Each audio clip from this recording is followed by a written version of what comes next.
Welcome to the Friday edition of the Breakfast Cafe on High Impact Television. Of course, you know, when you see us on set looking all glamorous in your traditional attire, you already know what day of the week it is. And of course, it is Olumide's favorite day of the week. Welcome to the show today. I am Sarah Owusu, and I want to assure you of one thing. You're in for a very bumpy ride today because everything we have in store for you today is super amazing and fantastic. On that note, I welcome you to the program, and of course, my co-anchor. I wanted to call him Yoruba Demon, but I decided to be so kind. This morning, he's looking absolutely stunning in white and green, representing Nigeria angel. This morning. Olumide, how are you? I'm fine. Well, I'm a Yoruba Angel this time around. I'm representing Yoruba Angels, the new association. Well, I've not heard of that association before, but I know of Yoruba Demon. The new association of future good husbands. Wow, Yoruba Angel. Absolutely nice. Good morning. It's always refreshing, of course, to be here and do what we love best, educate you, inform you, and entertain you. I am Olumide Shokoya. Sarah, you're looking very dapper this morning. You know, so I actually feel like just leaving this place to an Owambe party, you know, with no by the side, you know, have like 20,000 naira, you know, in my pocket, ready to, you know, dance. But you know that you cannot spray. You cannot spray, of course. That's it now. Now these days they just it's a stack. So if it's like 50,000, I just drop it, and which gives it more steeze. Because now you can't just come and spray 20,000 naira to 200 and feel you're a big boy. But if you find any Owambe party, please do well to let me know, because I think I'm in the mood for some Owambe this morning. Jollof rice. Ooh, talking about jollof rice, you're making me crave it. Producer, are we going to have some jollof rice on set? But you know, it's been an interesting week so far. So many things have made it to the news, from China seizing our asset. We got another update yesterday as well. And it just feels like we're in for a season movie. But we'll definitely, you know, get into more details of that on the program. Do not forget that this is the Breakfast Cafe, where we give you our banters and etiquette, newspaper review, views from the net, trending stories, important conversation. And on Fridays, we have our games. Our producers always, you know, want to show us Pepe, but we're ready for them this morning.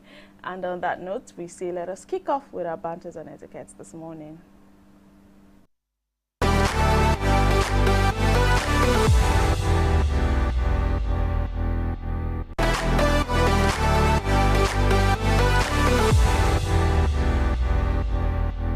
Well, they say sometimes if your profession doesn't excite you, you should change your profession. And that's why this particular topic on banters this morning is very interesting. It has to do with work-life balance, which refers to the harmonious integration of your work and, of course, your personal life. You know, where an individual's profession and personal responsibilities are balanced and well managed effectively. You know, sometimes, Sarah, they always say that don't always take your work home. And one of the things I like about you say something I always admire. You say that once you are home, you are home. Well, it's just, so I need us to always understand that, yes, work is fantastic, but we need to be able to balance work and our personal lives, you know. As much as I always say, once I leave the office, I want to shut down for personal stuff, there's no way I'm able to do that, because is it I have calls or I have things I need to go over, a report I need to go over that has been sent to me. But I always try my best to make sure that one is not suffering at the expense of the other. My personal life is not suffering at the expense of work, and work is not suffering at the expense of my personal life. So it's always important to balance both. Have you ever dreamt of being in the office while at home? Oh, yes. I've had cases where I'm sleeping and I just, you know, snap, and it's as though they're calling me from the office. And I'm like, what is happening? And then I check the time, it's probably 1 a.m. But because I have things I need to do, or when I have tasks I've not delivered, you know, my mind is always there. All right, so let's start off. Some of the things that include a work-life balance includes or involves is separating work and personal life, managing time and priorities, know when to stop. Sometimes, you know, people, because we like to take work home, so sometimes when you're not done with work, you want to probably take it at home. Now, sometimes if for a single person, maybe it might be nice, but for a married couple, sometimes men don't like it. Men don't even like it when women bring their work or whatever. Women don't like it either. Well, okay, women so don't like it. It's balance. So, yeah, I don't think it's even gender specific. Generally, people don't like it. I feel like if you want to have quality time with your family, you should have it, you know. I know people that go on holidays, few days, and no phones, you know, it's just us, let's bond, work and wait. But sometimes they have to take leave from the office and all of that. I remember when I was working in a diagnostic center, I was trying to call a doctor, and the husband picked up. This was around, I think, 2 a.m., just for her to approve a particular test. The husband picked up and told me point blank that, no, you cannot call my wife at this time. I'm sorry, she's sleeping. She needs her rest. When she comes to work, you can ask her whatever you want to ask her. I think I've told Olumide that thing before too. I think. No, the husband knows me. The husband knows me, so no harm in calling her. She knows me. I was just an emergency. I needed to get through to her. But the husband said, no, no, no. And I actually respect that. I actually did. But, you know, I was doing my job, but I was happy he did that also. So let's move on. It says, meeting work and personal responsibilities, nurturing relationship and self-care, maintaining physical and mental well-being. This is very germane, maintaining physical and mental well-being. Absolutely. Always check your blood pressure, because sometimes you might not know. You know, we like to say we want to work under pressure, but sometimes this pressure can actually get to us. A lot of us, when we went for interviews and all that, we were asked that question, you know, are you able to work under pressure? Yes. And a lot of us answered ignorantly. Oh yes, I can work under pressure, bring it on. Yes. And then you get on the field and you see that it's a lot. So these days, even interviewers have changed how they put out that kind of question, because now if you ask me if I'm able to work under pressure, I can't work under pressure, because it would affect the outcome or the output of whatever you want. So it's just better to be able to manage whatever situation it is at the office. So many things are happening. Okay, take it one step at a time. Fix this, fix this, fix this. Delegate roles if you can. Work with your colleagues if you can. That way it also helps to reduce the pressure on you. All right, now a good work-life balance includes reducing stress and burnout, increasing productivity and focus. Now, it also improves relationship and communication. It also enhances overall well-being and happiness. Now, it supports personal growth and development. Now, strategies for achieving work-life balance. Set clear boundaries and priorities. I like to wake up in the morning and list everything I need to do for that day at work. So I know that this, because sometimes I forget to do things. So I always try to list everything, so that at the end of the day, before I close, I check my list. Have I done this? And, you know, that's how you get by. Use time management tools and technique. This is also very germane. Learn how to say no and delegate tasks. Just like Sarah said, learn how to say no sometimes and delegate. Don't feel like, oh, you have to do everything by yourself. But let's talk about that a little bit. In the kind of system that we operate in. Yes. You know, generally in Nigeria, is it easy to say no to tasks assigned to you if you feel like you have so much on your table that you've not sorted out, and you know, another task is being brought to your table? Are there people, or if you say no, wouldn't that come off as being irresponsible and you don't want to do your job? I think we need someone in this a professional in this work-life balance thing, because it's a big question. How do you say no when you feel you can't do a certain task at the office yet because of what's on your table? That's true. That's true. All right, let's move on. It says here, take breaks and practice self-care. Yes, take breaks, short naps, walk, stand. It has also been said that you shouldn't sit too much. I mean, I think an hour is enough. After an hour, just walk for like 5 minutes, just to stretch your leg, because, you know, sometimes we find ourselves in a sitting position for 5 to 6 hours. We can be eating and all that. Now, also moving on, communicate with your employer and loved ones. Pursue hobbies and interests outside of work, well, if work permits. Consider flexible work arrangements, prioritize sleep and exercise, very germane. Seek support from colleagues, friends, and family. Regularly assess and adjust your balance. Now, overall, remember, work-life balance is a continuous process that requires effort, commitment, and self-care. I think Absolutely. That's a safe place to land. Let's go on a short break and see what the National Dailies newspaper is coming up next.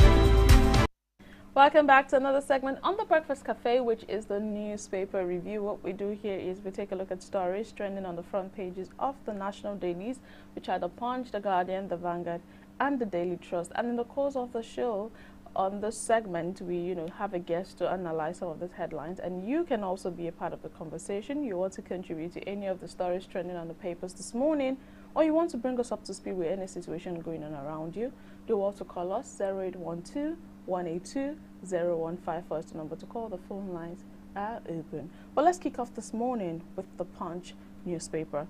This greets us with a major caption that has to do with the Lagos-Calabar highway, and this says, landowners sue federal government over 15 trillion naira Lagos-Calabar highway. I take that headline again. Landowners sue federal government over 15 trillion naira Lagos-Calabar highway. Two riders to that story. Umahi vows to continue project, insists government paying compensation as federal government rules out new roads in 2025, plans to complete existing projects. Olumide, we know that there was this conversation about the Lagos-Calabar highway came up. A number of places were demolished. A lot.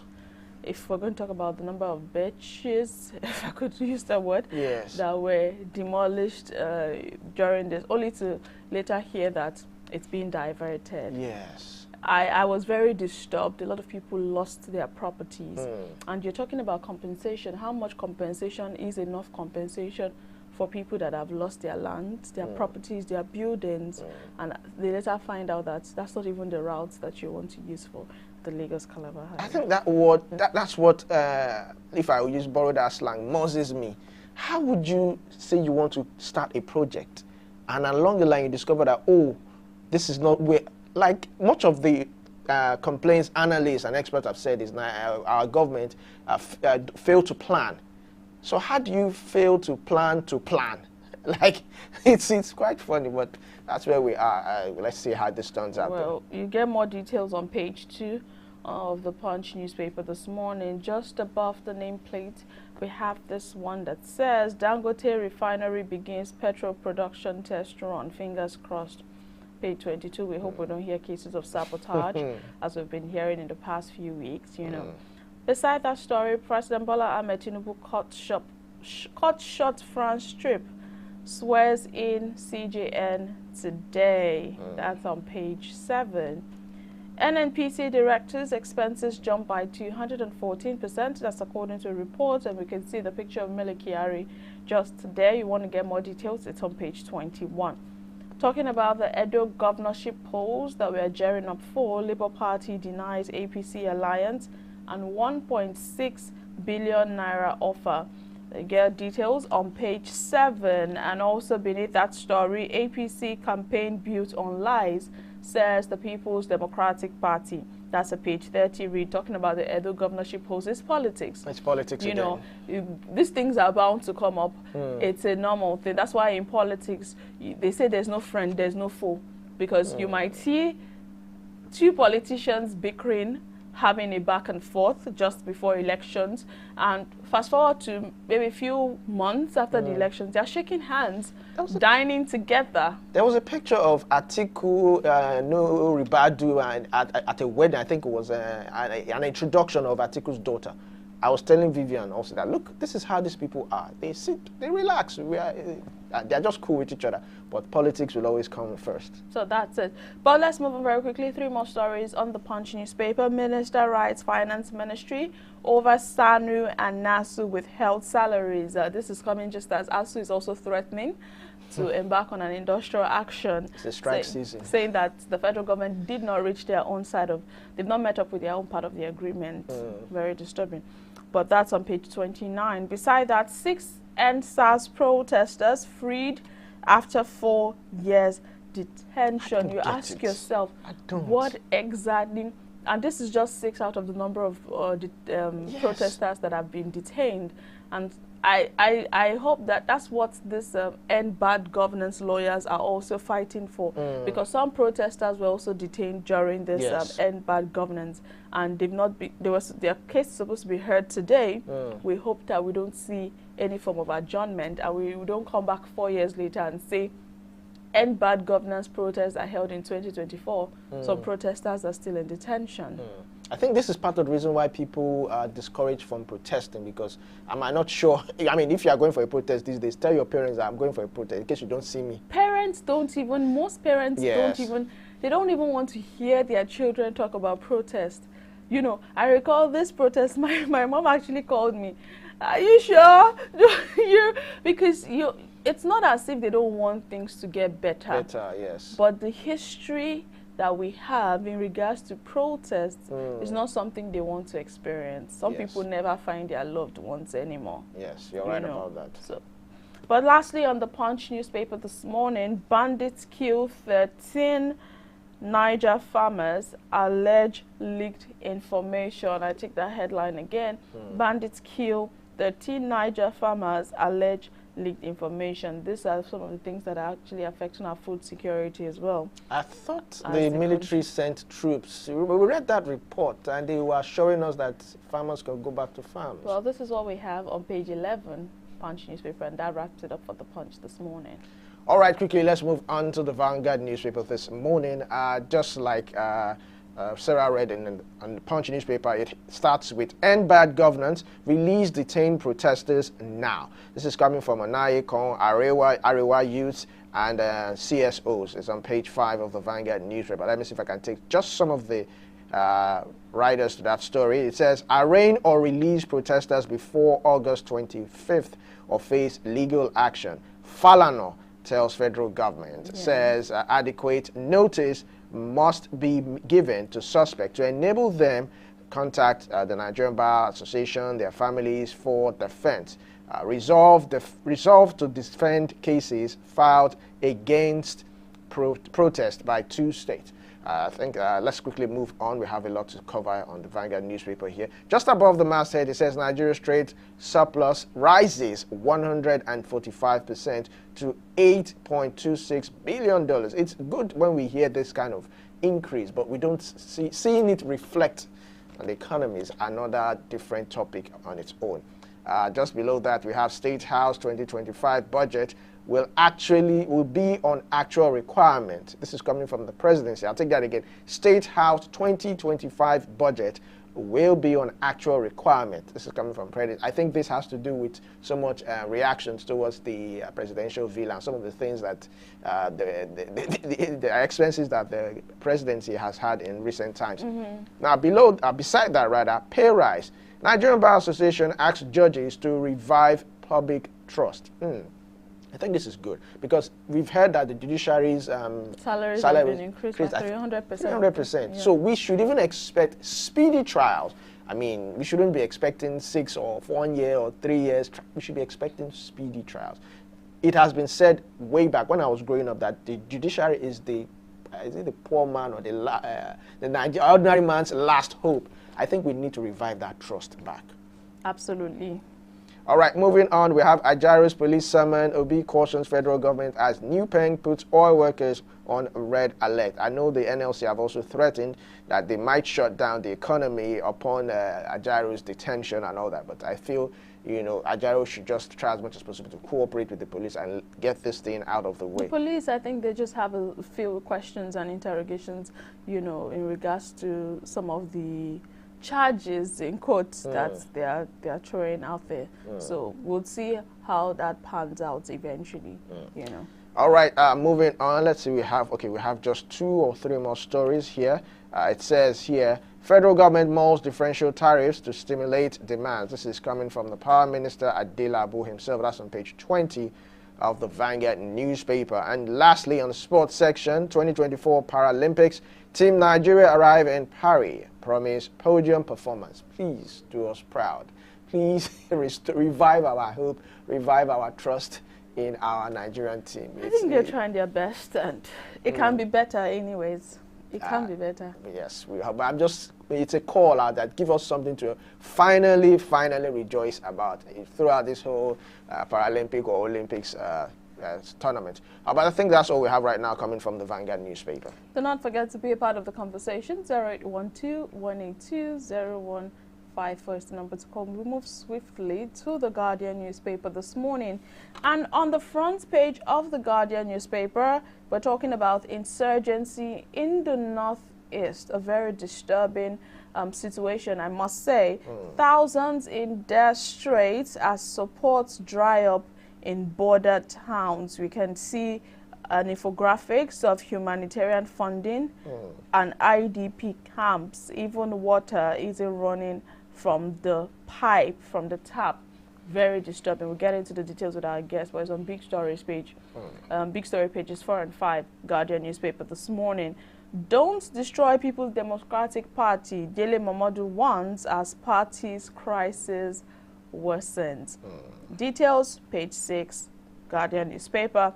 Moving on from that, federal government fumes as terrorists kill 12, abduct minors in Niger.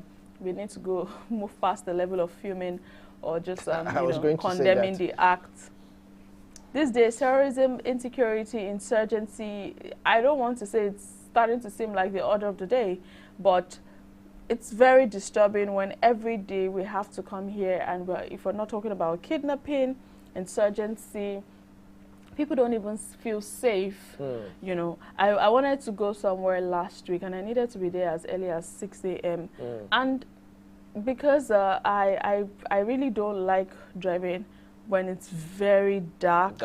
You know, I was contemplating, okay, should I probably just find my way there, order a ride or something? And I'm like, hey, with the rate of kidnapping and everything that is going on in the country, you know, it puts me in a very difficult situation. And I started to ask myself, people that have to leave their houses as early as 4 a.m., people that are working on the island are probably living in Ogun State, and they have to do that every day. If I can be thinking about that, how about them that they have to, and they don't get back home till like 11 p.m., you know, their lives every day. Anything could happen. Yes. But because the security situation in the country is very appalling. But talking about CJN, President Tinubu to swear in Kekere Ekun as Ariwola retires. That's on page 3. Court discharges, take the story, court discharges 6 NSAS protesters after 4 years. Metro page 8 has the story. 3 more stories. Knocks for immigration over passport fee hike. I saw this. Yes. I think the one of 5 years was 35,000 naira before, but now it's been going at a rate of 50,000 naira. You know, just recently there were kudos to the Nigeria Immigration Service and all of that in regards to how speedy people are getting their passports now, and then getting this hike in the price. It was actually Tunji Ojo's one-year achievement. And I remember in our sister station, iPad 102.1, I said that shouldn't be an achievement, but the caller said we should rejoice at, maybe we rejoice too soon. But you know, it's not even funny anyway, because I was also thinking of renewing my passport, and I was thinking, 50,000. I wanted to do the 10 years, but now it's 100,000. So I can imagine other people who can't even afford 100,000. I mean, well, I just hope people, they will look into this and see if they can find any solution. Right. Last story on the Guardian newspaper this morning. Chinese firms continue seizure spree with another Nigerian jet in Canada. This is one story we'll be getting in details when our guest joins us. But that's it on the front page of the Guardian newspaper this morning. All right, lastly, it's the Daily Trust newspaper this morning. We have Kaduna villagers accuse soldiers of killing 3 persons and 100 cows. I mean, it's the headline. Let me take it again. Kaduna villagers accuse soldiers of killing 3 persons and 100 cows. How do you go slaughtering? I mean, human lives is even more important than cows, but how do you go slaughtering 100 cows? It's really quite confusing. It's really quite sad. But this is still an allegation. If I must put it out there, that this is still an allegation until an investigation is completed and we can actually get to the real truth about this headline. Now, 2 writers to that story says demand compensation, Army chief orders investigation. Just like I rightly said, this is still an allegation. Just above that, North Central members insist on APC chairmanship. And beside that, Kano water contract scam. 3 local government chairmen in agencies' custody. Beside that, we have a national hospital plans VIP sections for presidents. Well, my only question is, will they visit? Will presidents use it? visit that place? It costs a lot of money to even create VIP sections. There's a hospital in Aso Rock. And then you'll be surprised how much money would go into renovating these VIP sections, which is probably not used. Maybe it's used by the domestic staff. Yes. We don't know. But we'll find out that these people still travel out of the country to get health care. So why are we spending so much money if it's not going to be used at the end of the day? I mean, I remember Aisha Buhari, former wife of the former President Muhammadu Buhari. She said that presidents or whoever that comes into Aso can now access the medical facilities in Aso Rock. So meaning it's up and running, but we still have, you know, people fly out of the country to for medical stuffs. Now below that we have curfew in Sokoto community as youths protest killing of district head. I have just 3 more stories to cover. Chinese firm seizes another Nigeria's jet in Canada. It's like Chinese, they're going for Nigerian assets, and you know, we'll get our analysis on this. Besides that, we have Israeli forces kill 42 Palestinians in fresh attacks. And lastly, I think, all right, how a driver was stabbed to death in Abuja. I think that's all we have right now coming from the Daily Trust newspaper. We'll go on a short break now, and when we come back, we'll continue with the program. Please stay tuned.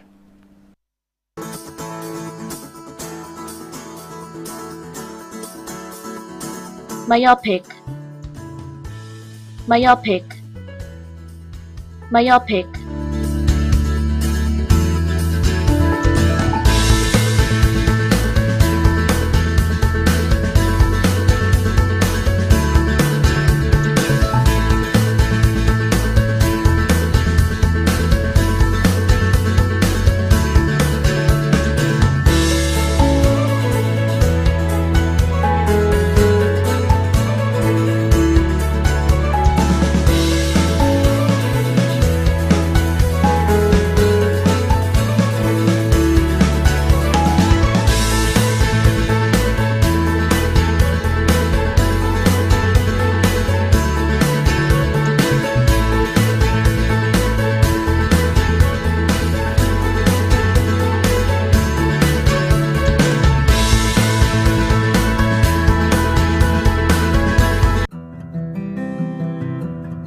As a child, what is most important to you is love, warmth, acceptance, and security.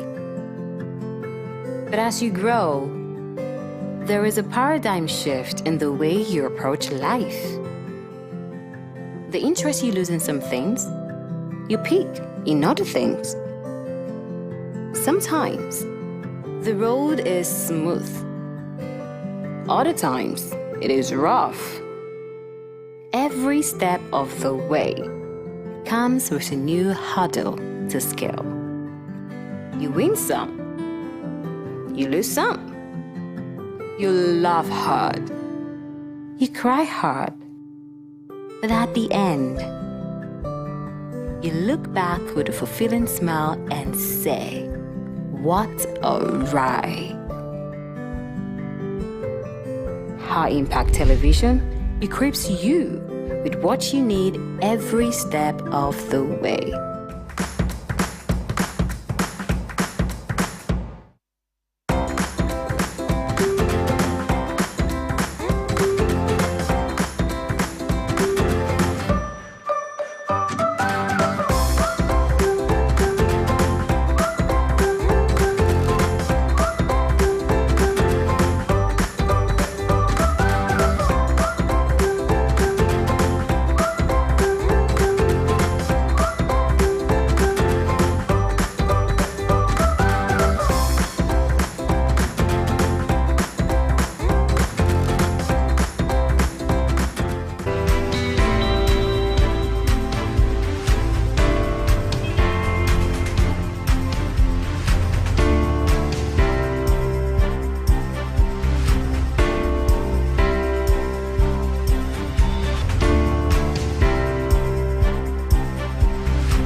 Welcome back. It's still the newspaper review on High Impact Television. Don't forget you can also take part in the conversation by calling 081 2182 0154. We are also streaming on YouTube and Facebook at High Impact Studios. Now, before we get our guest... streaming on X though. Sorry? We're streaming on X. Yes, we're streaming on X also at High Impact Studios on Facebook, YouTube, and of course on X, formerly known as Twitter, at High Impact Studios. So before we get our guest on, I'd like to talk about this seizure, this Chinese seizure. I remember on our sister station, High Impact 102.1 FM, I asked our guest that with this whole thing that happened, won't other countries see it as an opportunity to go seize some of our assets? And he was very optimistic. He said, no, this will not happen, that our bilateral relationships are strong. But look at what we are seeing today now. In fact, there's a particular activist I follow, and I've been seeing his post since yesterday, before yesterday, but after this conversation around this new seizure came up, you know, he was talking about how if we're not careful, we're in for a very big challenge in the country, that now they are seizing jets and all of that, that if this thing is not sorted out, we hope we don't find ourselves in a situation where our airports are being seized and names are changed. Yes. National properties are being seized, stadiums and all of that, and the names are changed, which is going to be a very, very terrible situation if this is not Well, in the board. I don't see it happening that way, because there's something we call sovereign immunity, which was what was argued at the French court, but the court threw that motion out. We have sovereign immunity, which means you cannot seize a country's asset, even outside the country, because it's like you infringing upon. So what is China doing now? That's what happened. The court threw that case out. So I mean, them coming into the country, it's almost it is an invasion. This coming jet into the was country. not seized in Nigeria, by the way. It was seized in Canada. Yes. Whatever belongs to Nigeria, wherever it is, it's just like the embassy. Wherever it is, I assume that it is Nigeria. It's an extension of Nigeria. And seizing a presidential, something as sensitive as that, because I remember I asked my guest also, that seizing this presidential jet, even if we recover it, wouldn't it pose some security risk? Because, I mean, like the Air Force One, it's a very guarded asset. It's for the president alone. And it, of course, definitely, it will contain some documents, sensitive documents and things that should not generally be, I mean, and what was it even doing in another 3 jets outside the country? Now it's 4. So the question now is, we have been complaining, or Nigerians have been complaining, that why do you have to buy a new jet? We thought we had 2 or 3. Now it's 4 jets we have, or maybe 1 has been released. But now we are getting that we have 4 jets. One has been. Do you think that's even all that you have? No, I'm trying to make sense out of it. We have 4 jets. 1 was released, so we still have 3 seized. And we have a new one that was acquired, making 5 presidential jets. What are we doing 5? We have just a vice president, a president and a vice president. So 2 jets or 3 jets per se. No. We have to be changing it. I don't like it. We have to be changing it. You cannot go. Is it the clothes you wear today that you wear tomorrow? You have to rotate it. You have to be changing your cars, right? I hope you get my level of sarcasm there. But let's talk about this one in the aspect of education on the Punch newspaper while we're prepping our guest. This talks about the ministry writing the finance ministry. Minister, I beg your pardon, writing the finance ministry over SANU and NASU withheld salaries. I'll just take a very brief read of that story. The Minister of State for Education, Tanko Sununu, has written the Ministry of Finance over the withheld salaries of Senior Staff Association of Nigerian Universities and the Non-Academic Staff Union of Nigerian Universities and allied institutions. Now, he also wrote this letter and addressed the Minister of Finance and the Coordinating Minister of the Economy in person of Wale Edun. The Education Minister further noted that President Bola Tinubu had on July 10 approved the payment of 4 months out of the 8-month salaries which has been withheld. Now, official documents show that the president, this had not been released. But I'll hold my thought there as we have Usman from Sokoto on the line. Good morning, Usman. Good morning. Hello. Good morning, Usman. We can hear you. Can you hear me? Yeah, I'm My name is Usman from Sokoto. Thank you for calling, Usman. I want to sort of contribute on the seizure of this presidential plane, Yeah. Nigerian presidential plane. It is very obvious that we don't have responsible people in government. I wonder how a whole country's jet will be seized by another country that is enjoying a lot of contracts in Nigeria. You know, when all this thing is happening, it's just as if Nigeria is just a country that people just come in, do whatever they want to do, and they go, and the government doesn't care because they have properties everywhere in the world. They just leave Nigerians on their feet. I want the government to know that all this thing that is happening, Nigerians are watching, and they are looking at them. I don't want in a situation whereby something bad is going to happen. I don't pray for that. We don't pray for that. They have always taken Nigerians for granted. They have taken Nigerians as if they are fools. They don't know what they are doing. I want the government to please, as an urgent, to address this issue of Nigerians, I mean, the country being disgraced all over the world, poor leadership and here and there. I just wish that the government will just stand on its feet and do the right thing. Right. Thank you so much, Usman. You are really looking very good over here. Thank you very much. Thank you, Usman. God bless the country. God bless Nigeria. Very, very, very, important contribution Usman gave on the issue of the seizure of the presidential jets by the Chinese government. Yes, just like you rightly said, I mean, and the funny thing is we are dealing, China is a world power. We really need to be very careful. The countries we are dealing, China is a world power and they intimidate people. They like to intimidate. He said something that a country or a people that are coming into our country to run businesses. Now, you would see how they are thriving. If you go to certain areas, you'd see these people have businesses. In fact, Nigerians are the ones working for them. As most of them as domestic workers, domestic staff, and it's just sometimes, it's very funny because sometimes when Nigerians find themselves outside this country to other climes, they don't have most of the benefits, the privileges, the luxury that these people have when they come into our country.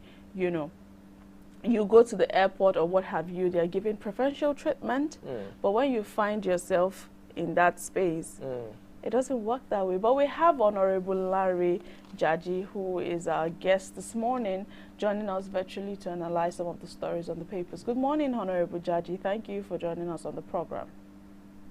Good morning, my sister. Good morning, my other brother in the house. God bless all of you. God bless you too. It's a beautiful Friday.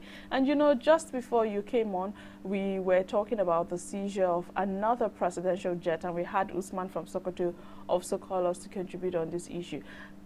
Earlier, we got the report as to how 3 jets were seized, but 1 was reportedly released. And just yesterday, another one has been seized in Canada. And, we're talking bilateral relations here. What is the implication of this? If this continues like this, what is the implication of it on us as a country? Are we sitting on a ticking time bomb that can just explode at any time, and we see a seizure of so many of our national assets by these people?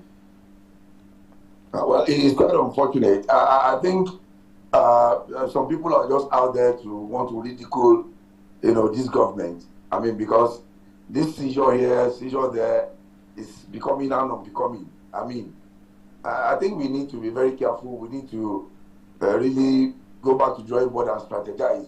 Apart from the fact that we need to really even launder the image of the country in a very good manner. I mean, President Bola Ahmed Tinubu has a lot of things in his hand now.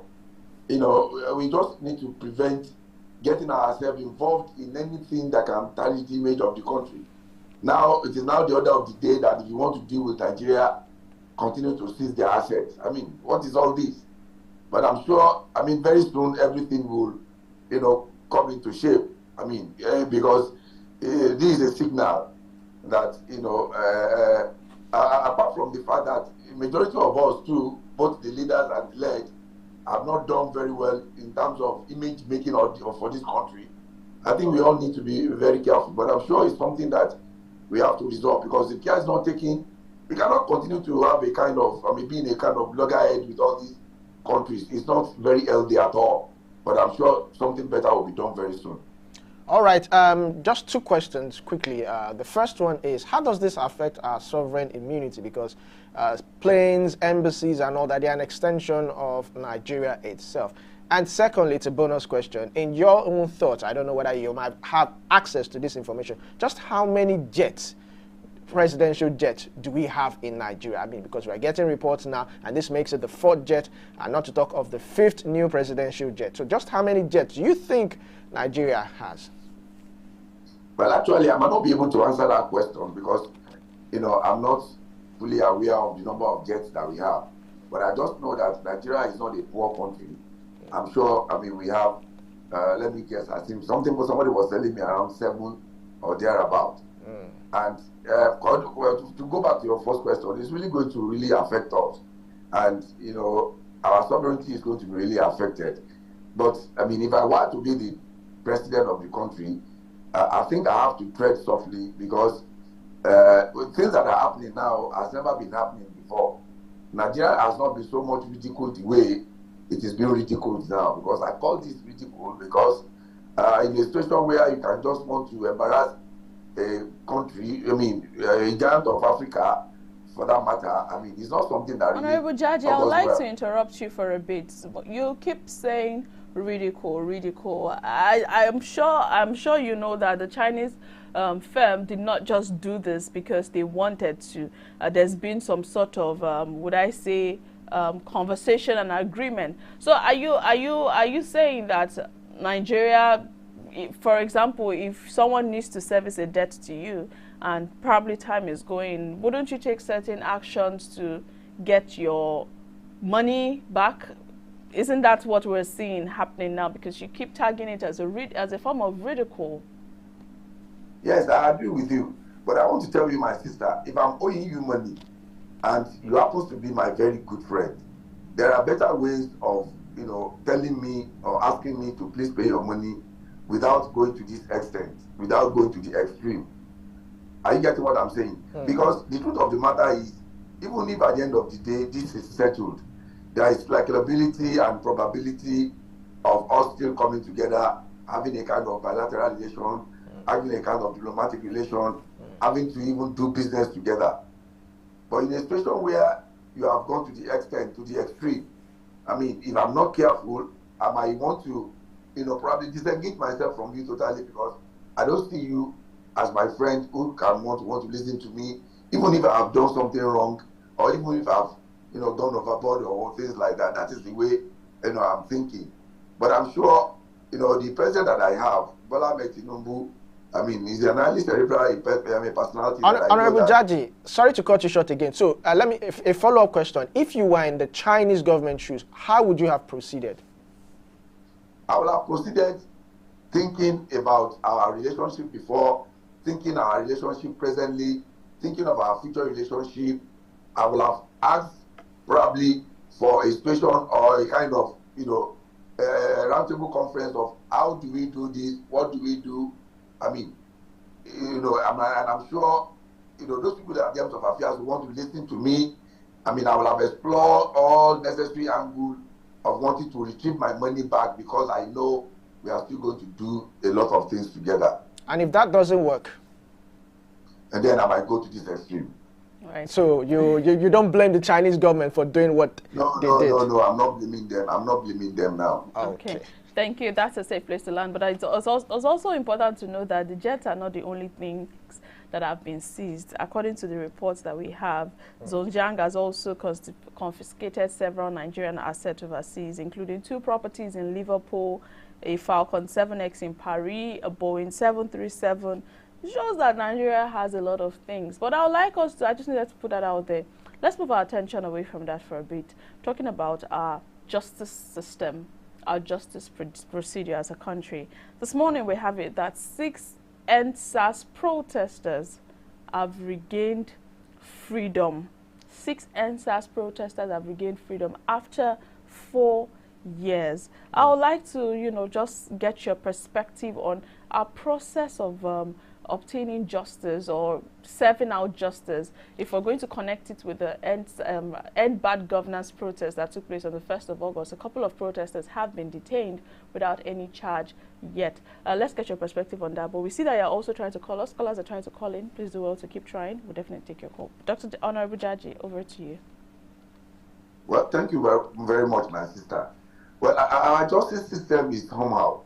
It's not even only the justice system. I said it last time, you know, I was talking on records that a lot of systems are failing. A lot of systems have failed. You know, I would not say the judicial aspect of the system have failed, but one way or the other, it is not really performing up to expectation. I mean, why will it take 4 years to be able to convict or probably set free, you know, these gentlemen? I mean, if our justice system has been so well perfected, it's something that could have been, you know, carried out so that we can, these people have been left off the hook. Well, I still thank God that at the end of the day, these people, you know, gained their freedom. We just need to look inward and see whether we are going to rejuvenate, we are going to re-strategize, we are going to, you know, see what we can be able to do to make sure that a lot of systems and all the systems in Nigeria works very well. And by the time they do that, nobody is going to be shortchanged. All right, thank you very much. Let's quickly move your attention to another brewing story, which has to do with the whole SANU and ASU withheld salaries. It's sometimes you want to wonder why salaries of university lecturers, teachers are being withheld, and we hear of the bogus expenses that the government are, you know, throwing around. The Senate is acquiring this and that. And you wonder why there's mass exodus of teachers, doctors, and all that. How can we stem this tide? It's almost like every year we have a particular season or session of strikes coming from ASU or coming from NASU and the rest of them. They have also threatened to go on strike at this. How can we stop this? Put an end, total end to this. Well, the truth of the matter is, it is not even only SANU or whatever. As I'm talking to you now, you know, some doctors in Ogun State are on strike due to the fact that probably, you know, their, you know, conversation with the government is not, you know, going on very well due to their probably consequential adjustments or whatever parity in terms of salaries from the federal, you know, staffs and the, you know, state, you know, doctors and things like that. It's not supposed to be. It's quite unfortunate that majority of the government that have been having, both present and past governments, have always been very insensitive to the plight of workers. And it is only when, you know, the workers now goes on strike that they really want to listen, which is not supposed to be.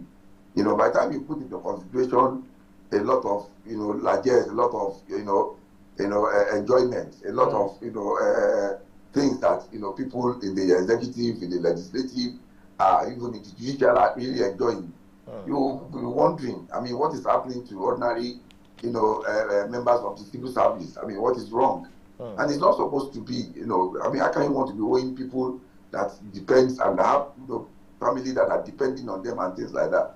Government needs to start thinking it, you know, new tune when it comes to workers' welfare. It's very unfortunate, but I'm sure, you know, they want to do something now because we don't want a situation where our children will still stay at home for many months like we had it the other time. It's not a situation anybody wants to find themselves in, and we hope that this bickering between the federal government and workers in terms of remuneration majorly would be swiftly addressed. That's a safe place to land this morning. Thank you so much, Honorable Lanre Jaji, President of People's Parliament, for joining us this morning and for sharing your thoughts with us on some of the stories on the national dailies. Thank you.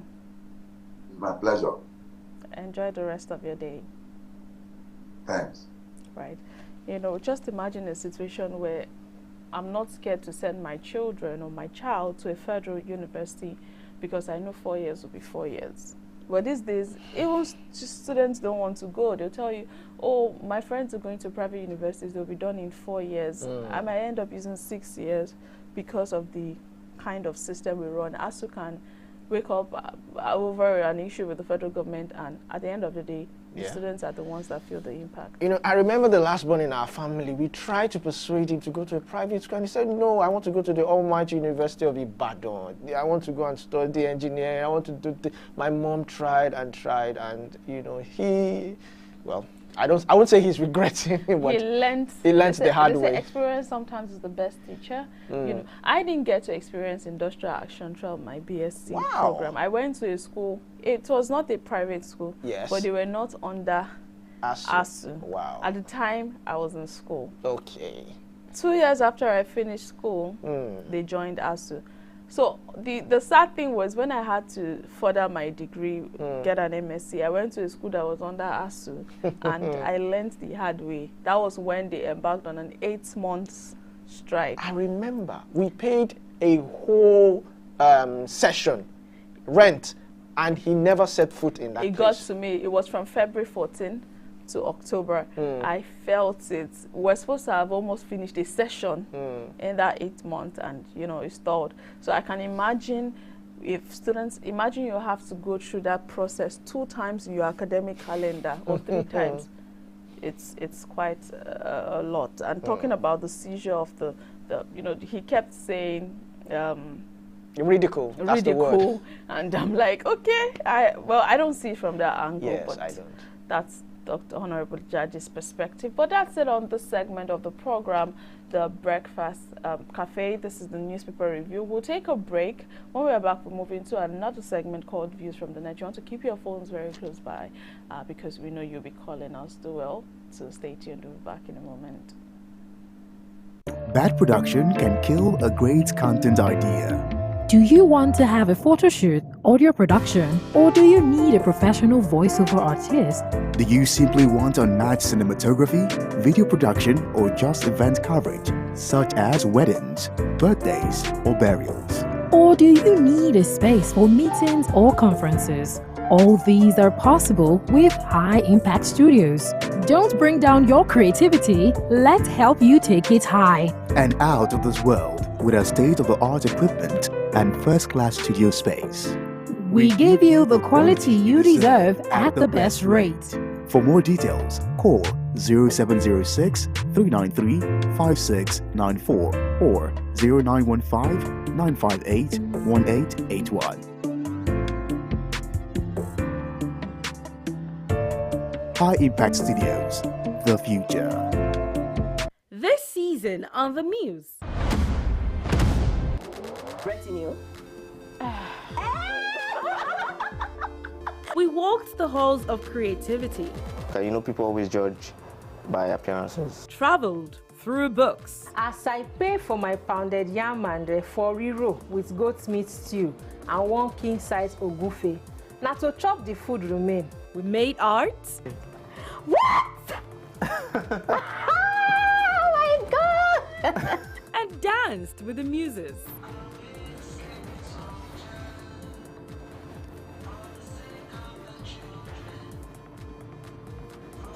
Oh, this here ends with EY. Catch new episodes of The Muse on High Impact Television. Securing the future.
Find your limits.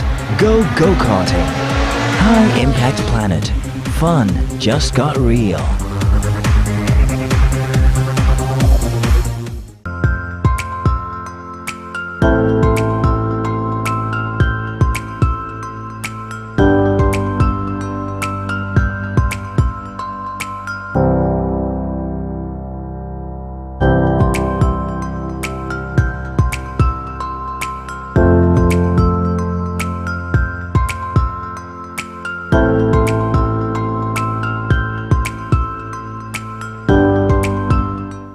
Welcome back. It's still the Breakfast Cafe, and this is Views from the Net. Don't forget, I know you've been trying to call us. The network is not fair this month, but keep trying. We'd like to always hear your opinions. The number to call is 081-2182-0154. Don't forget, we're also streaming on YouTube, Facebook, and on X, formerly known as Twitter, at High Impact Studios. So we throw out questions every day, and we get your hilarious, educative, and informative opinions. The question for today is quite simple.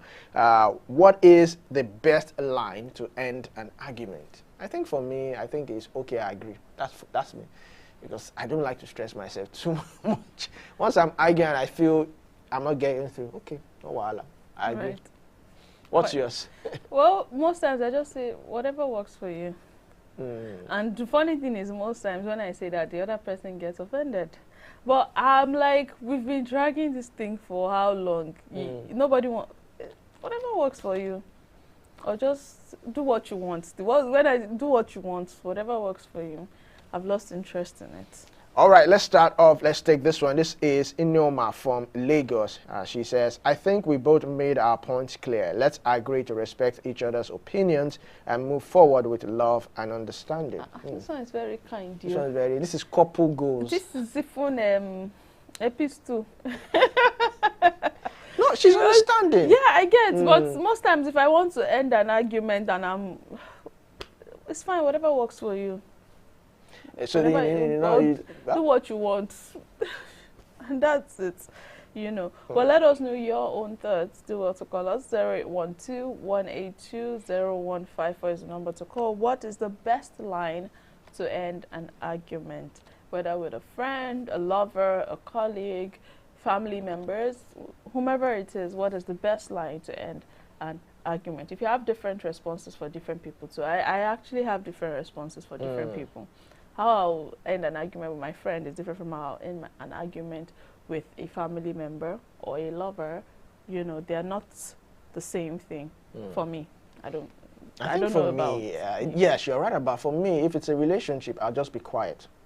And if you get the point, you will know. You have to be quiet with a woman when she's arguing. When you're arguing, I'll just be quiet. No, that's after I've tried to. You cannot be quiet. No, you have to be.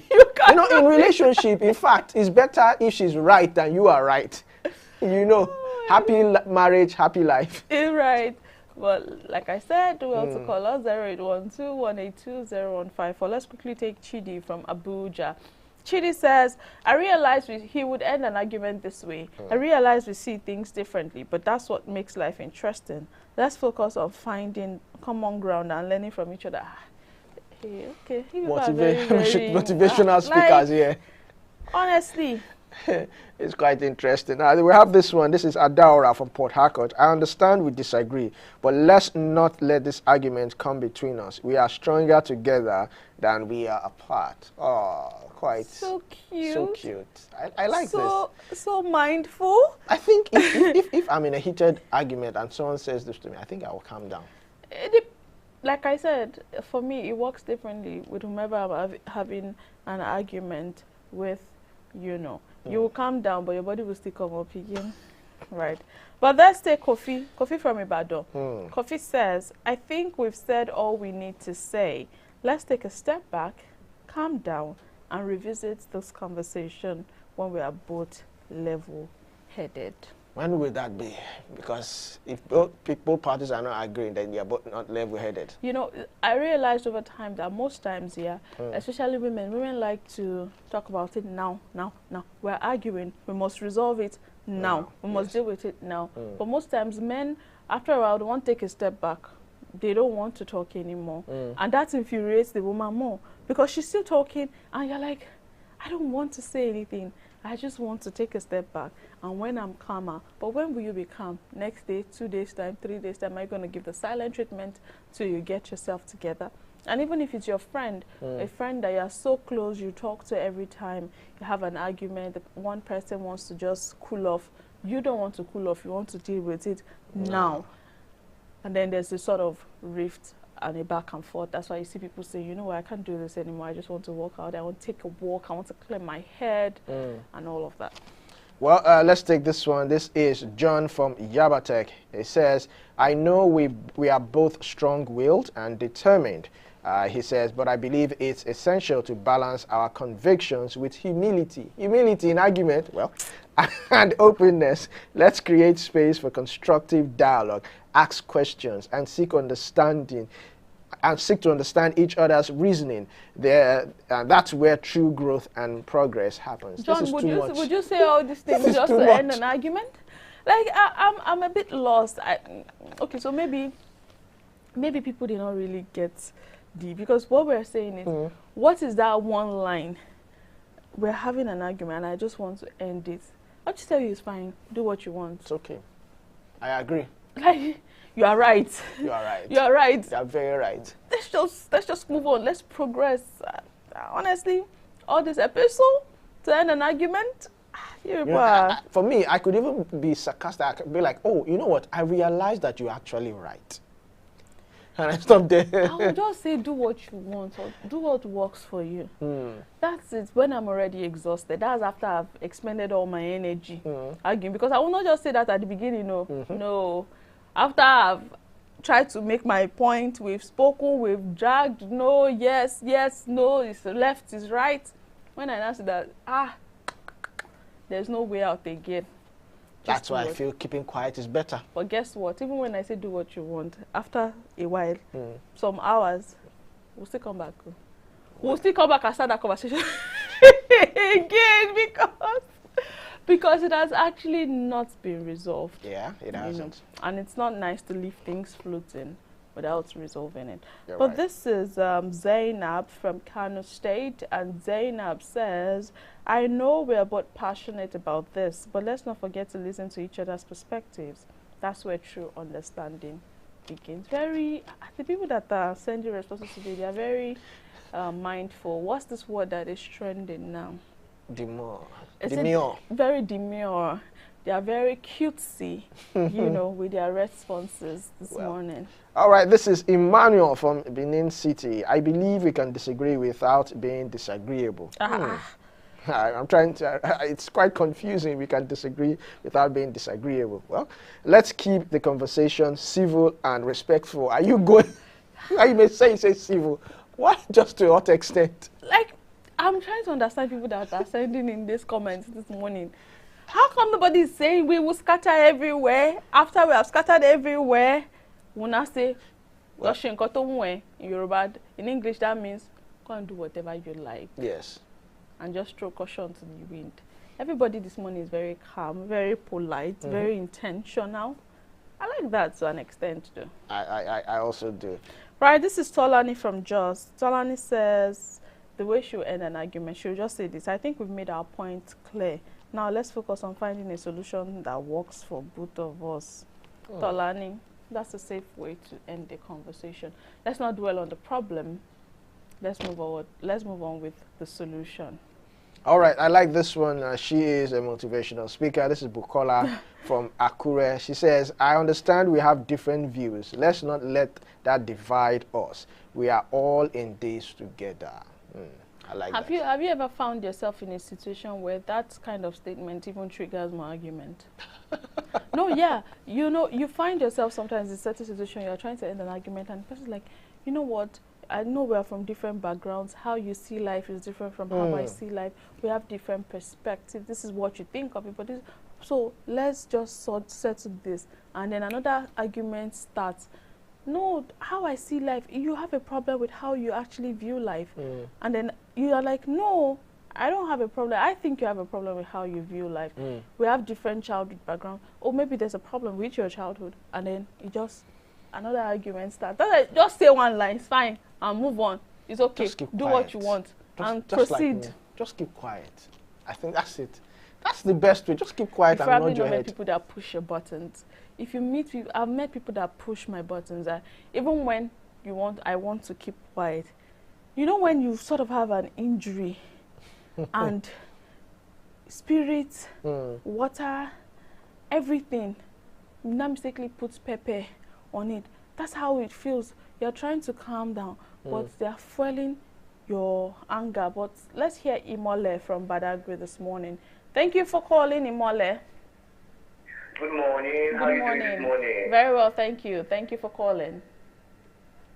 All right, so for the question, as a Badagry boy, if I know that I am right, there's nothing like you are right, let's close the case. I am going to stand my ground and let them know that, yes, I am right. It is an argument are meant to be won. So what is that line? What is that one line you used to end the argument? What is that one line you used to end the argument after dragging it for a long time? Actually, I don't have a line because I know that I am always right. And if the person no agree, yeah, I know, okay, I know I am right. So let's just end it here. Right. Thank you so much for calling us this morning, Imole. Thank you. All right, do have a wonderful day. And you too. I was going to ask Imole, is this common with all? Because he said, as a Badagry boy, do all Badagry boys behave this way? Or do all men behave this way? Shots fired. Not all men. Badagry. He said, as a Badagry boy. So and now I'm asking you because he also said something. He knows he's always right. Yeah. I've had a couple. Now I'm not trying to be gender biased or what have you, but I've had a couple men actually say, "I'm always right. I would always be right. The other person is the one that is wrong." Is this a thing with men? Is it part of their ego? Men, I'm putting this out there to you guys. Is it part of your ego where you always feel like you're always right, you can't be wrong? Or it's hard to apologize? No, it's not hard to apologize, but part of that masculinity and part of that being the head of the family, you want to be assertive. You want to establish this dominance. You don't want to be seen weak. But let's also know that this is not just about romantic relationships. This is also friendships. Okay, when you have an argument with your guy friend or your colleague at work or your siblings, is this how you also feel like, oh, I'm always right? You know, haven't you experienced argument turning into insults too? Because the person doesn't just want to agree with you, and it turns it into insults. But the fact that you're saying it doesn't mean I have to agree. Doesn't mean that your stance is right. Yes. So you need to also understand that the fact that you feel you're right doesn't mean that you're right. You think you're right. It doesn't set the standard of you being right. You are setting that standard yourself. I think that's what marriage is about. So a lot of times we always feel like, I'm right. I actually know I'm right. That's your perspective. Maybe if we calm down and we weigh both, we actually realize that, okay, maybe I'm not right in this aspect. Maybe I actually need to, calm down a bit. You know, there's this thing I always do in a relationship. If I know I'm right, I agree with you and I let you make that mistake so that I can rub it in your face that later. I told you. That I told you. So if the mistake is something that cannot be managed or it's beyond repairs, you'll be glad to actually say, but I told you. It has happened so many times. I told her, this is a scam. Don't pay. And she did. And I said, and when she got scammed, I said, I told you. And you were happy about it? I wasn't happy, but of course, I gave her some scolding. Right. But quickly, Queen from Great Yabatek, Queen says, I understand that we have different opinions on this matter, and I respect your right to hold your own views. However, I believe it's essential to consider the potential consequences of our actions and strive for a solution that benefits everyone involved. Let's work together to find a middle ground. You must have a patient person or partner or whoever you're arguing to even sit or listen to all this. let everybody just say what they need to say, part ways of picking up the. And the funny thing is, sometimes, after this argument, and you'll just say, it's fine, do what you want. After a few hours, when they both start talking, it doesn't even feel like they had an argument again. And then maybe later, they can now revisit the conversation that you know that this thing, that thing. So. I like this one. Esther from Lagos. She said this is how she's going to, the line she's going to say is, it is well. I don't want to prolong the matter. Simple. Like, very simple. No need for epistle. It is well. And let's move on. This one is J. Daniels. J. Daniels also gets me. J. Daniels says, J. Daniels from Lagos, he will end it by saying, oh, I think what you are saying is correct. Every aggressiveness, no, he's not going to say this. This is just an addition. He says, every aggressiveness to continue will calm down. Yes. So J. Daniels will just say, you know what you are saying, I think you're right. I'm the wrong person here. Let's just end this, at least for now. I have a headache. I'm tired. Don't say that. no, I can actually say it. I have a headache. Headache? I'm tired. Yes. If you rate more. I'm tired of this conversation. I'm having a headache. It's giving me a headache. So I don't want to talk anymore. It's fine. You're right. Do what you want.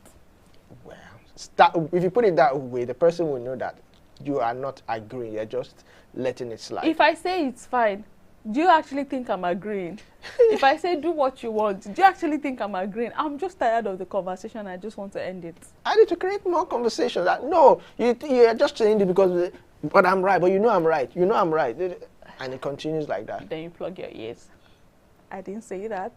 I'm not the one. I did not say anything like that. If you do that and it breeds more argument, I didn't say anything like that. Did I say anything? No, you didn't. Absolutely not. But that's it on our views from the next segment this morning. Thank you so much for staying tuned. Thank you for sending in your comment and for calling. We want to look out for Monday's edition. We'll take a break now. When we're back, we'll be moving into a very topical issue. Do stay with us.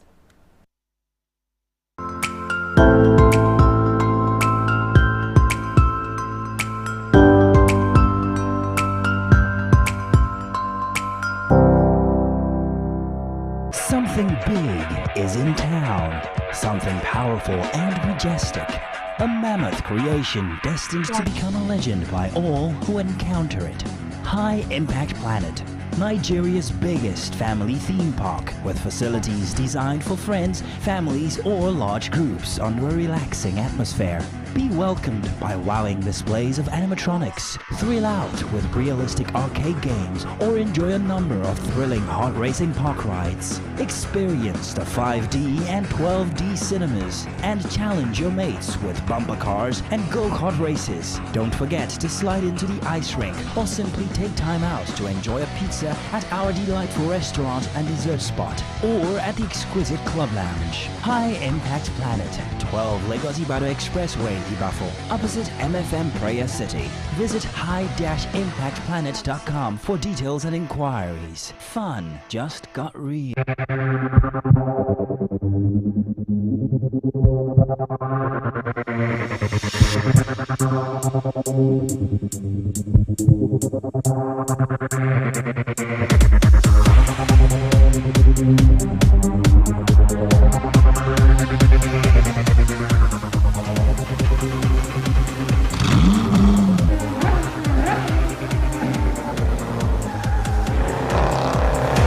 Find your limits.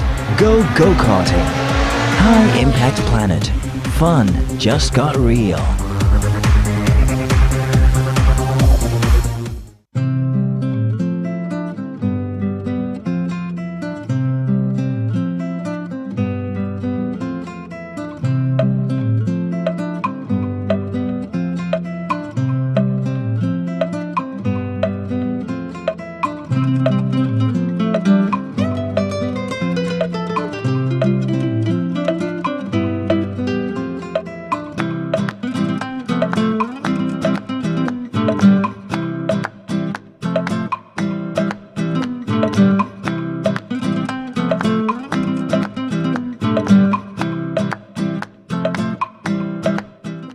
Do you know bad production can kill a great content idea?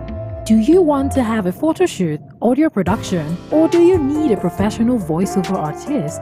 Do you simply want unmatched cinematography, video production, or just event coverage, such as weddings, birthdays, or burials? Or do you need a space for meetings or conferences? All these are possible with High Impact Studios. Don't bring down your creativity, let's help you take it high. And out of this world with our state-of-the-art equipment and first-class studio space. We give you the quality you deserve at the best rate. For more details, call 0706 393 5694 or 0915 958 1881. High Impact Studios, the future.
Welcome back. It's still the Breakfast Cafe on High Impact Television. Don't forget that you can also call us, take part in the conversation. This is where we get topical in a segment.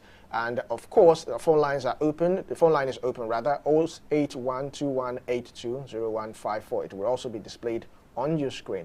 You can also stream with us on YouTube, Facebook, and on X at High Impact Studios. Now, the topic for today is access to justice and economic inequality. We will be examining the economic barriers to legal services. Now, justice and economic equality are intricately linked, as the ability to access fair treatment under the law is often hindered by economic disparities. Now, in societies where economic inequality persists, those with limited financial resources frequently face significant barriers in seeking justice, including costly legal fees, a lack of access to quality legal representations, and of course, inadequate knowledge of their right. Now, this can also lead to a perpetuation of inequality, of course, as those who are already disadvantaged are further marginalized by a system that favors those with the means to navigate it. Of course, a justice society ensures equal access to legal resources and protections regardless of economic status, thereby helping mitigate the effect of economic inequality and promote greater fairness and equality for all. Earlier on the show I mentioned that the judiciary is the last hope of the common man, but these days when you look at the cost of litigation, I remember yesterday when we took a question about owing someone, and people were like, "Oh, I will seek legal redress," and I was asking, the money how much? People use. Yes, to seek legal, and how long? protesters are just being released after 4. And these are protesters that I'm sure they had legal representation, but it took them 4 years. Right. You know, we've heard cases where some persons have been assaulted, harassed, and they'll tell you, oh, we don't want to take the case up. We cannot afford a lawyer. We cannot afford legal services. And I know there are, there's the social works. There are lawyers for that purpose, you know, for some humanitarian cases and all of that. But even at that, there's still a sort of restriction. A lot of people have not gotten to that point where they think, okay, people feel like before I can think of a lawyer, it's probably a life and death situation, a very big deal. As much as a landlord assaults, I saw a story last week about a landlord's son that assaulted a minor, and according to reports, he don't want to press charges, and you know, away from the fact that okay, they might not want to come out to face this reality, and they probably do not have access to getting legal services, even though cases like that have social workers fight for them and all of that. It shows that to a large extent we have not built, our judicial system has not gotten to the point where a lot of people are comfortable accessing it effectively and easily. In fact, how easily accessible is it? That's the first question. But you know, just on that, we have our guest, Basit Busari, who is a legal practitioner, joining us virtually this morning to have this conversation. Thank you so much, Basit Busari, for joining us. Good morning, viewers. Good morning, House. Thank you. It's a delight. Thank you for having me. Right. You know, we're talking about access to justice and economic inequality, examining the economic barriers to legal services. First off, what are the most significant economic barriers to accessing legal services in your experience as a legal practitioner over the years? Let's kick off with that. Okay. Thank you very much. Thank you for having me. Basically, access to justice is a fundamental and inalienable right of all citizens. However, when you look at the economic situation of the country, especially in this part of the world we are, so there are certain factors that affect the barrier to justice, such as poverty. Can I say poverty? Custom too. When we look at custom, people have this idea of going to court is can I say, I won't say it's a taboo, but it's a big deal. So people are discouraged from approaching the courts to ventilate their rights. Then lack of proper education is one of it too. Matters in which people are meant to ventilate their rights, they won't take it up until it goes out of hand. And you ask them, I don't know how I'm meant to see a lawyer, I don't even know how to get a lawyer, or just like that. I think. Basit, are you there? Okay, the network is quite unfriendly this morning. We'll do well to, you know, have Basit join us. Are you there, Basit Busari? All right, producer, we'll get him back on the line in a moment. Yes, I was even going to ask him that. He said education, which is quite cool. People are not even aware. I was even going to ask him that. So how do you make the common man know that, you know, they say this, that when a police officer arrests you and when you're being taken to the station, you're not supposed to write a statement without legal representation. There with you. Do the police even let you know your rights?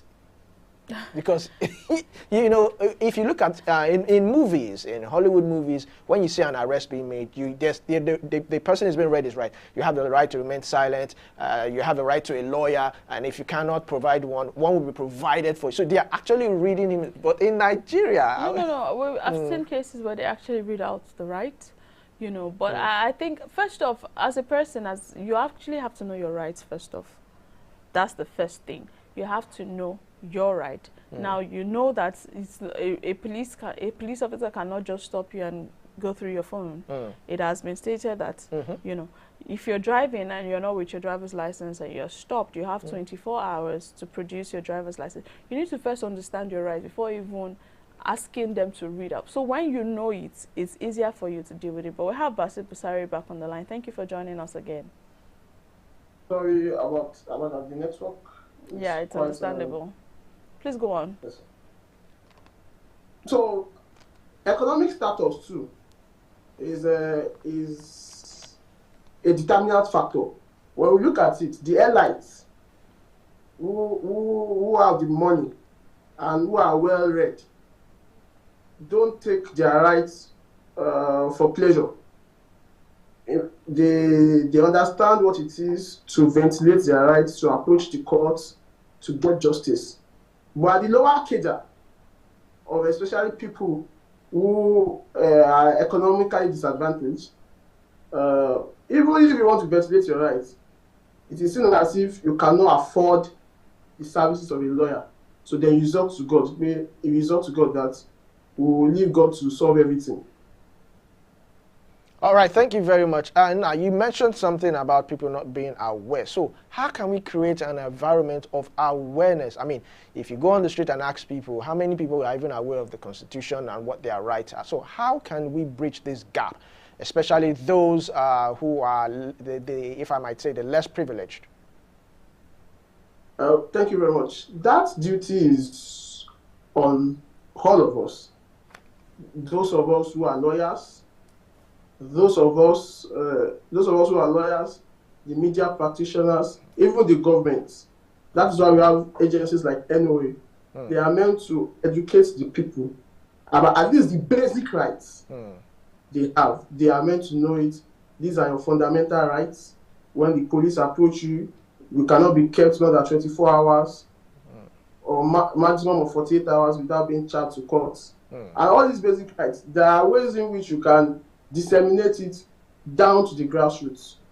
Up north, it is believed farmers or even elders, they go around with their radios, where they hear BBC Hausa or just like that. We can use such platforms to disseminate and educate people to understand their rights, to at least the basic rights, so as nobody would infringe on their rights. And once they infringe on their rights, they know the next step to take. Basit Busari, I would like to interrupt you for a bit.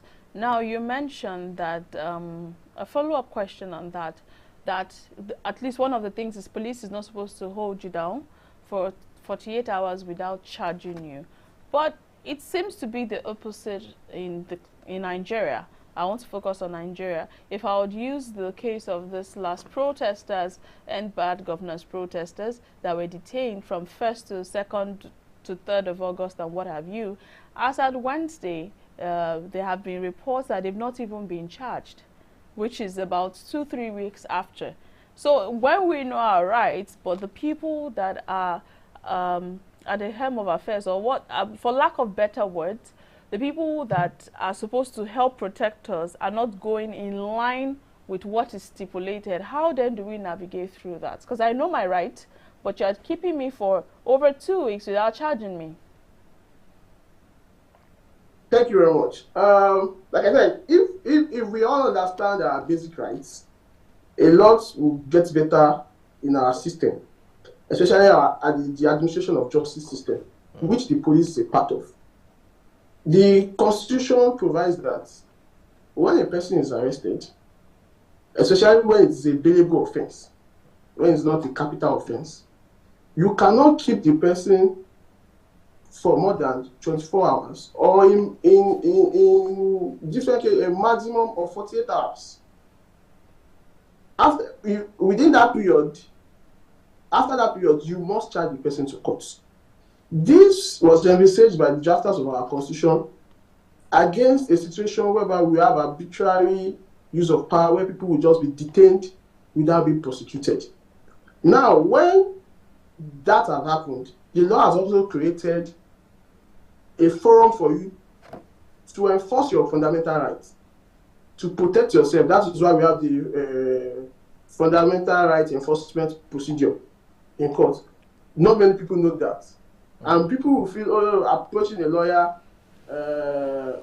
will bring, will lead to more expenses. Then we also have a problem in this part of parts of the world. Instead of engaging a lawyer, people prefer to give police money to secure bail than engaging the services of a lawyer. Right. Don't you think that it might, in a way, be cheap, even though it's not the right way? But for them, I think it's cheaper than accessing a lawyer. And in a follow-up question is, can you share an example of a case where economic barriers hindered access to justice and how you addressed it? Thank you very much.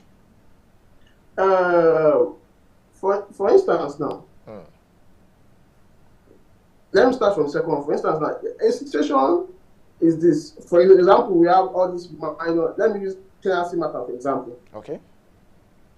A landlord arbitrarily, without, there are procedures when you want to eject a tenant from the house, services or statutory notices and all the rest like that. There is a situation whereby the landlord takes law into his hands, just goes into the tenant's house and pack his load out.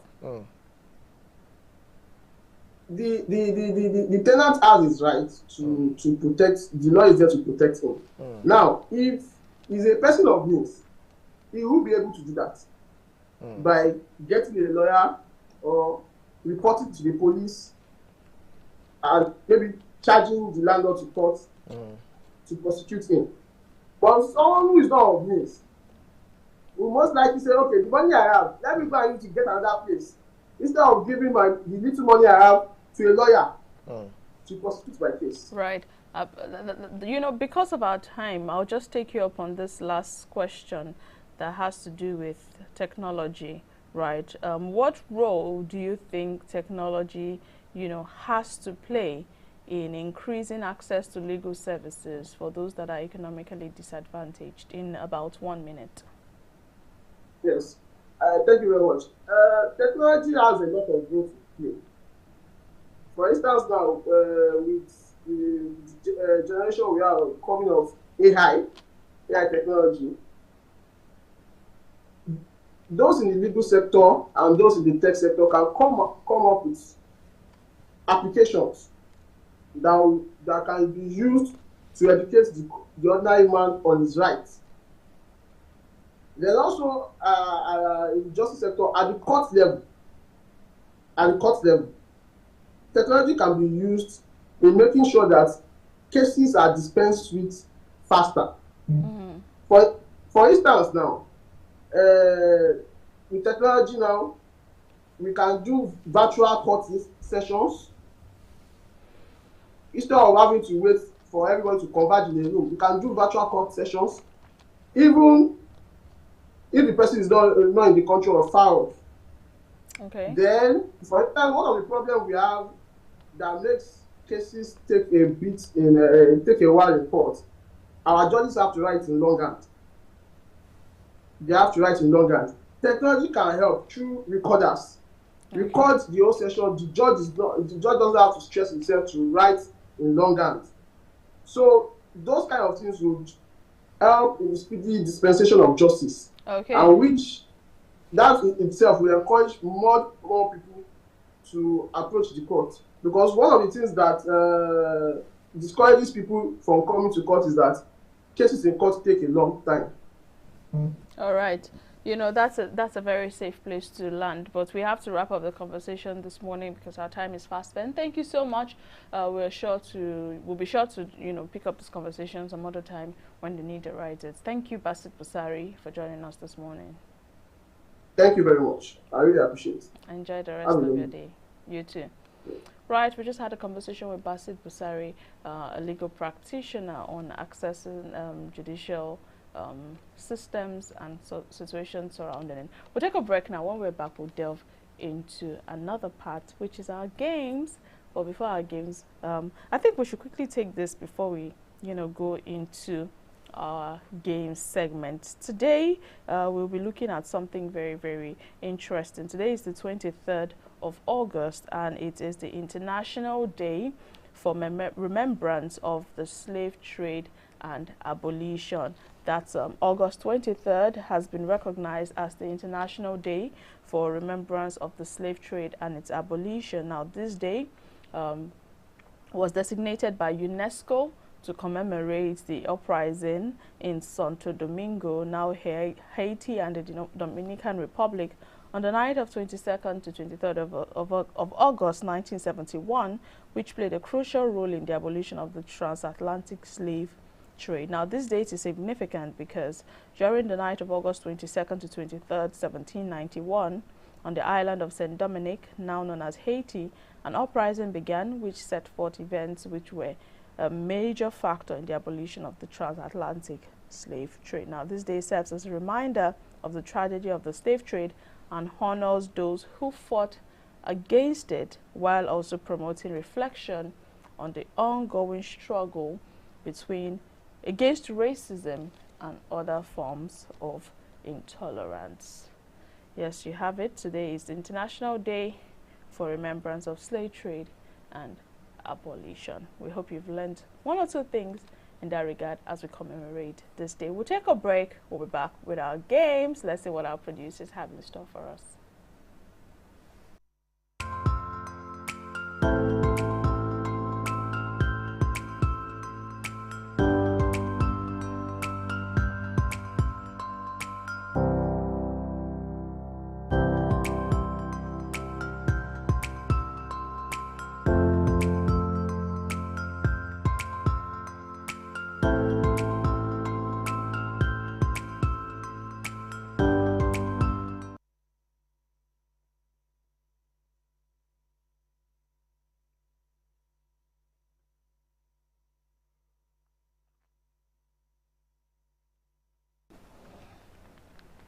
Okay, I think we're back. We are looking forward to what the producers have for us. Please, in all, be merciful. Be merciful to us. Let's see what they have for us today. Producer?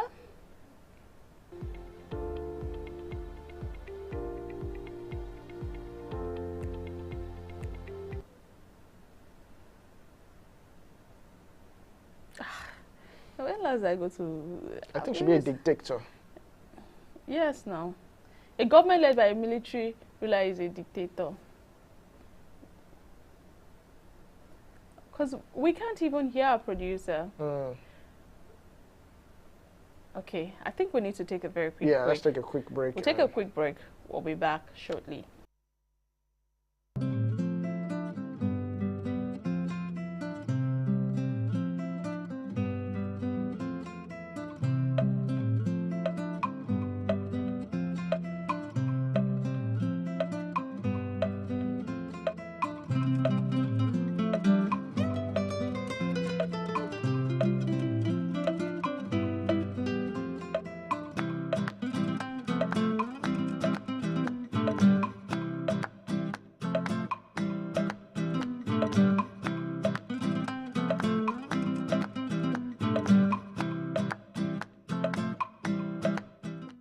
Do you know bad production can kill a great content idea? Do you want to have a photo shoot, audio production, or do you need a professional voiceover artist?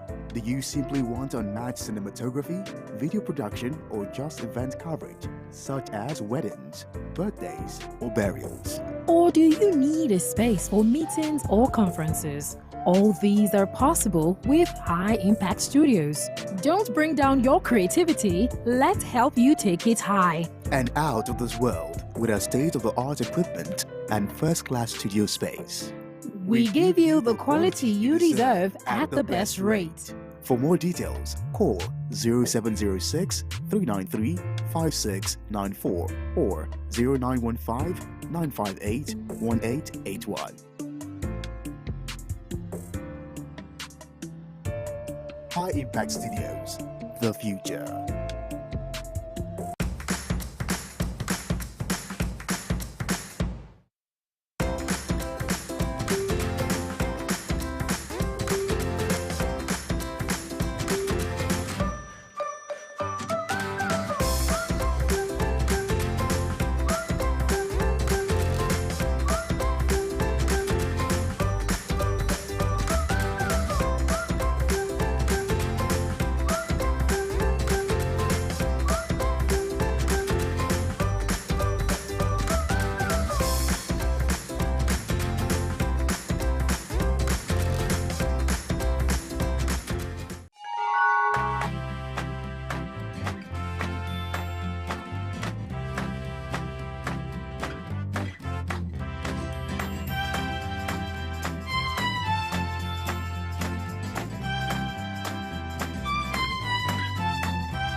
Aren't.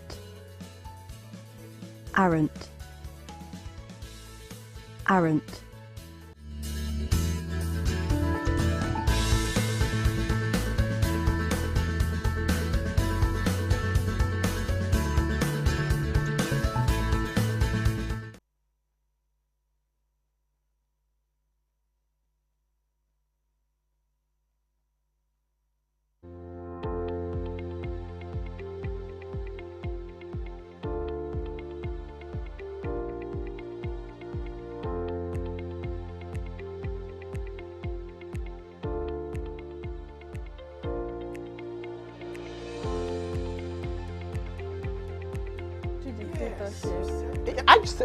It's actually a military dictatorship.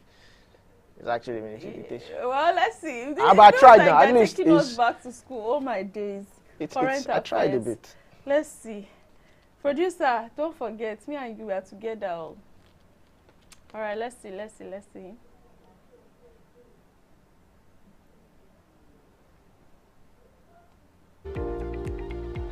Okay, next question.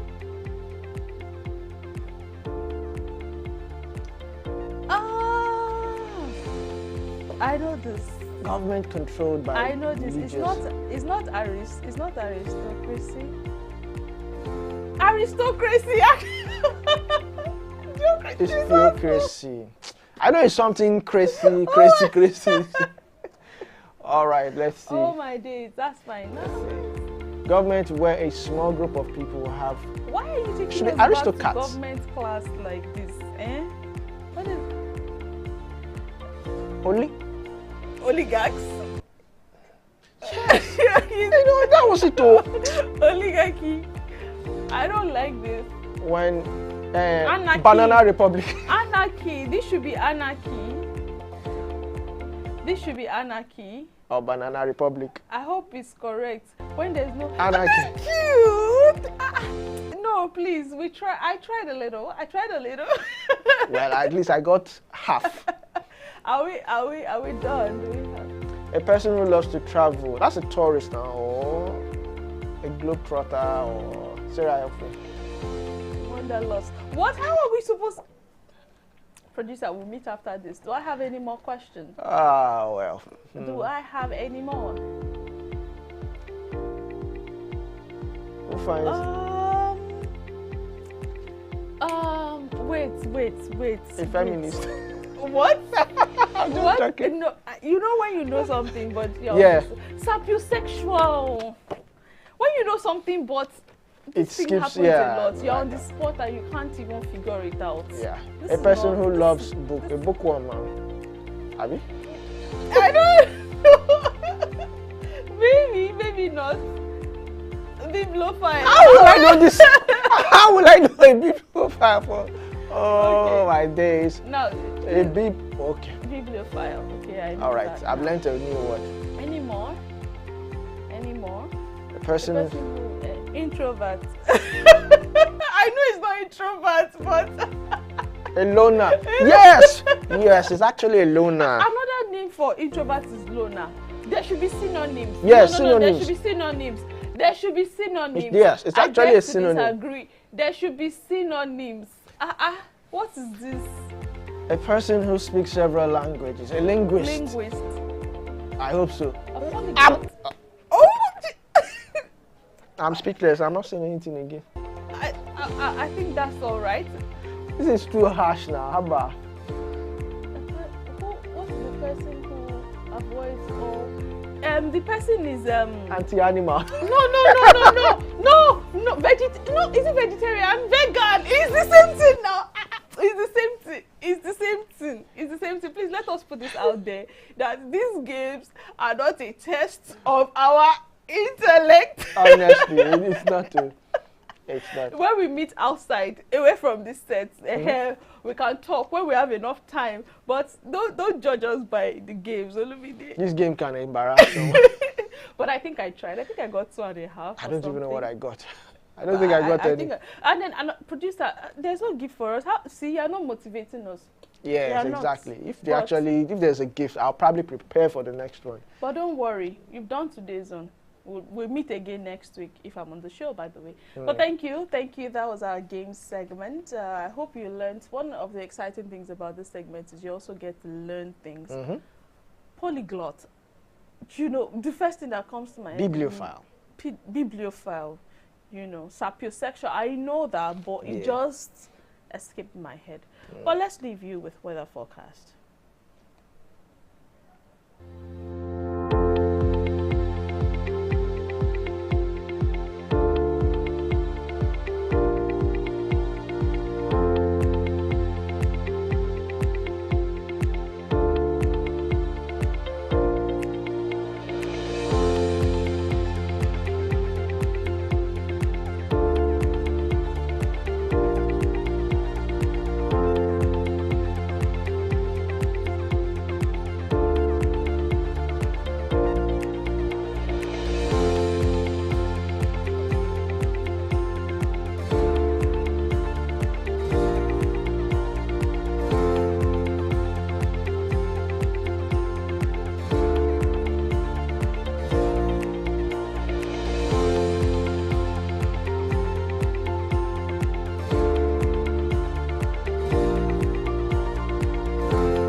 On that note, we've come to the end of the program today. Thank you so much for staying with us from Monday through to Friday. We hope you learned a few things, you know, from every segment. Do well to join us again on Monday, 7 a.m. We'll be here to give you all the juice. Follow us across all of our social media platforms at High Impact Studios, High Impact TV, and the Breakfast Cafe _. You want to keep your fingers crossed. We have something very exciting hitting your screens very, very soon. And until I see you next time, please stay safe. I am Sarah Owusu-Ansah, and ensure to enjoy your weekend. It's been a pleasure following us from Monday to Friday. Let's do this again next week. Don't forget that our social media, you can also engage us on all our social media pages at High Impact Studios, at High Impact TV, and the Breakfast Cafe _. I am Olumide Shokoya. Enjoy the rest of your weekend.